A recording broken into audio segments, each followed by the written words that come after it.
landing your helicopter. We have already went over. Taking off. Went over. Controlling. Went over controlling. Now, have we went over how to land it? No. Say you got in the air. You started catching like I did. You do that.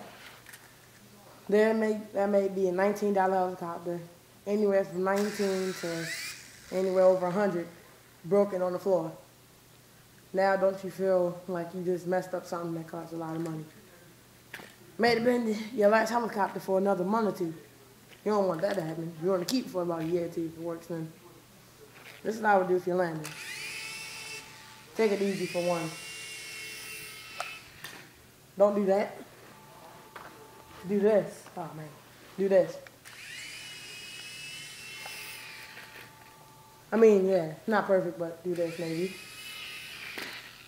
Ah, can't get it right. Close to this. I see it's about to die any minute, so. And it died. Made this video and stay dry.